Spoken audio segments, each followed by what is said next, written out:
প্রিয় শিক্ষার্থীবৃন্দ, গত ক্লাসে আমরা এইচএসসি আইসিটি তৃতীয় অধ্যায় দ্বিতীয় অংশের বুলিয়ান অ্যালজেব্রার সূত্রগুলো আমরা দেখেছিলাম। তো শুধু সূত্র খাতায় শিখে বা ভিডিওতে দেখে বসে থাকলে কিন্তু চলবে না, আমাদেরকে এটা বাস্তবে ব্যবহার করতে হবে, যার জন্য আমাদেরকে করতে হবে সরল বা সিম্পলিফিকেশন। তো আমরা গত পর্বে যে সূত্রগুলো শিখেছি সেগুলো আমরা অ্যাপ্লাই করার জন্য আজকে খুবই সহজ 5টা বুলিয়ান অ্যালজেব্রা সমাধান করব। আমরা কথা না বাড়িয়ে আমরা শুরু করি। তো প্রথমটাতে আছে x bar into x plus y. তো এখানে যেহেতু সরাসরি আমরা কমন নিতে পারছি না, আমরা প্রথমে এটাকে গুণ করে দিব। তো এটাকে আমরা লিখব x bar x plus x bar Y. তো আমরা গত পর্বের সূত্র থেকে কিন্তু জানি যে এ ইন্টু এ বার মানে হচ্ছে 0, বা এখানে এক্স ইন্টু এক্স বার মানে এটা হচ্ছে 0, এটা হবে এক্স বার ওয়াই। এবং এখানে অবশ্যই কিন্তু আমাদেরকে লিখতে হবে ব্র্যাকেটে এ ইন্টু এ বার সমান 0। 0 এর সাথে যে কোনো কিছু যোগ করলে সেটা যা হবে তাই হয়, তাহলে এটাই হচ্ছে আমাদের এই প্রশ্নের উত্তর। Easy, right? পরবর্তী problem x bar Y Z x bar Y Z bar x z. তো এখানে আমরা দেখি যে তিনটাতেই আছে, এমন কোনোটাই নেই যেটা তিনটাতেই কমন আছে, কিন্তু প্রথম দুইটা থেকে আমরা এক্স বার ওয়াই কমন নিতে পারি, এবং এক্স বার ওয়াই কমন নিলে আমরা জেড প্লাস জেড বার পাবো, যেটাকে আমরা সূত্রে ব্যবহার করতে পারি। তো এক্স বার ওয়াই যদি আমরা কমন নিই,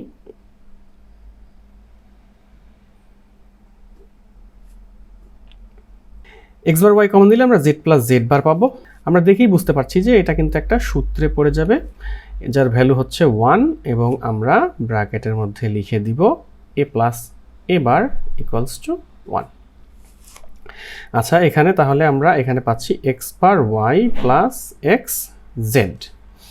তো এখন কিন্তু আমাদের এই দুইটার মধ্যে আর কোনো কিছুই কমন নেওয়া যাচ্ছে না, অর্থাৎ এটাকে আর নতুন করে ভাঙা যাচ্ছে না, এই জন্য আমাদের এই অঙ্কটি এখানেই শেষ। পরবর্তী প্রবলেম, আমাদের এখানে x y z plus x bar z plus y z. তো আমরা দেখতে পাচ্ছি প্রথম এবং তৃতীয়টার মধ্যে কিন্তু কমন যায়, মাঝখানেটা যায় না। তো আমরা এটা পাশাপাশি লিখি। এখন আমরা এখান থেকে ওয়াই জেড কমন নিতে পারি। ওয়াই জেড কমন নিলে এখানে থাকবে এক্স প্লাস 1, এটা হবে x bar Z. X plus 1 আমরা এর আগেই করেছি, এটার ভ্যালু হচ্ছে 1, যে কোনো কিছুর সাথে 1 যোগ করলে সেটা 1 হয়, তাহলে y z into 1 plus x bar z. তাহলে y z plus x bar z, ভুল করলে কিন্তু চলবে না, এ প্লাস 1 ইকুয়ালস টু 1, এটা অবশ্যই লিখে দিতে হবে। আচ্ছা, তো এইখানে আমাদের আছে Y z plus x bar Z. আমরা চাইলে এখানে জেড কমন নিতে পারি, যদি কমন নাও নেই তাহলে সমস্যা নেই, কারণ এর পরে আর এটাকে ভাঙা যায় না। প্রবলেম নাম্বার 4, এখানে আছে x plus y into x bar plus y. এখান থেকে শুরুতে কোনো কিছুই কমন নেওয়া পসিবল না, এই জন্য আমরা এটাকে সরাসরি গুণ করে দিব। তাহলে আমরা এইটা দিয়ে এই দুইটাকে গুণ করব। তাহলে আমরা প্রথমে লিখব x x bar plus x Y, আবার এইটা দিয়ে এই দুইটাকে গুণ করব x bar y plus Y Y. আচ্ছা, এখানে এক্স এক্স বার এটা মানে হচ্ছে 0, এখানে x Y plus x bar y plus Y Y, দুইটা ওয়াইকে আমরা একটা ওয়াই লিখতে পারি। আমরা এখানে নোট দিব এবার এ ইন্টু এ সমান সমান এ, আমরা যেহেতু দুইটাই ব্যবহার করেছি এখানে। তাহলে এখানে আমরা লিখব x Y plus x bar y plus Y. এখন আমরা দেখতে পাচ্ছি এই তিনটার মধ্যেই কিন্তু ওয়াই কমন নেওয়া যায়। তাহলে ওয়াই যদি আমি কমন নিই, x plus x bar plus 1। আচ্ছা, এখন দেখেন এক্স প্লাস এক্স বার মানে কিন্তু অলরেডি 1, কিন্তু আমার ওই পর্যন্ত যাওয়া দরকার নেই, কারণ আমরা জানি একটা মানে এই ধরনের জায়গায় যে কোনো একটা প্লাস 1 থাকলেই আমরা সেটাকে 1 ডিক্লেয়ার করে দিতে পারি। তাহলে ওয়াই ইন্টু 1 আমরা ব্র্যাকেটে দিয়ে দেবো এ প্লাস 1 ইকুয়ালস টু 1, তার মানে আমাদের অ্যান্সার হয়ে যাচ্ছে ওয়াই। তো আমাদের সর্বশেষ প্রবলেম, আমরা প্রবলেমটা তুলে ফেললাম এবং আমরা দেখতে পাচ্ছি যে এই শেষের থেকে আমরা দুইটা কমন নিতে পারি। তাহলে আমরা এটা আপাতত অ্যাজ ইট ইজ রাখি। এখানে এ সি বার যদি আমরা কমন নিই, আমরা পাচ্ছি 1 প্লাস বি। তাহলে এখান থেকে পাচ্ছি a bar plus a b plus a c bar into 1, কারণ আমরা জানি এ প্লাস 1 ইকুয়ালস টু 1। আচ্ছা, তাহলে এখন আমরা এখানে লিখতে পারি a bar plus a b plus a c bar. তো আমাদের যদি কখনো এইরকম সিনারিও আসে, সেখানে আমরা একটা কাজ করতে পারি। সেখানে আমরা এ বার এবং এ, এই দুইটা কিন্তু আলাদা এন্টিটি। আমরা এটাকে ধরতে পারি এ, এটাকে ধরতে পারি বি, এটাকে ধরতে পারি সি। তাহলে এখানে আমরা এ প্লাস বিসি এর সূত্রটা অ্যাপ্লাই করতে পারি।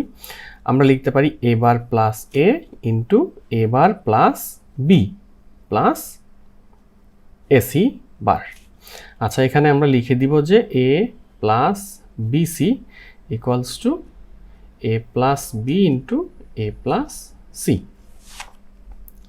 তো এখান থেকে আমরা পাচ্ছি এটা হলো 1, এটা হচ্ছে a bar plus b plus a c bar. এখানে আমরা কোন সূত্রটা অ্যাপ্লাই করছি? আমরা অ্যাপ্লাই করছি a bar plus a equals to 1। এখান থেকে আমরা পেয়ে যাচ্ছি a bar plus b plus a c bar. এখন দেখেন আবারও কিন্তু এ বার এবং এখানে আছে এ, তার মানে এটাকে এ, এটাকে বি সি ধরে আমরা করতে পারি। তাহলে আমরা লিখতে পারি a bar plus a into a bar plus c bar plus b. বিটা আমি পরে লিখলাম, আই হোপ যেটা আপনারা বুঝতে কোনো সমস্যা হবে না। আচ্ছা, এটার মান 1, আমি একবারে শেষ করে দিচ্ছি a bar plus c bar plus b. তাহলে এখানে আমরা নোট দিব এ প্লাস বিসি সমান সমান ওই যে আগে যেটা আমরা লিখছি সেইটা। এখানে আমরা নোট দিব এ বার প্লাস এ সমান সমান 1। তো এই 5টি অঙ্ক প্র্যাকটিস করলে আপনার বেসিক সূত্রগুলোর প্রয়োগ একদম ক্লিয়ার হয়ে যাওয়ার কথা।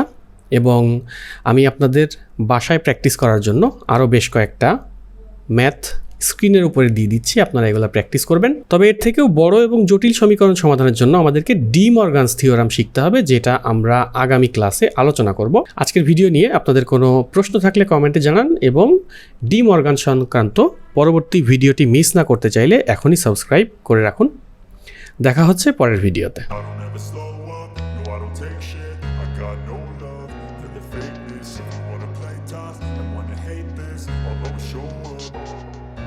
I don't ever slow up, no I don't take shit. I got no love for the fakeness. If you wanna play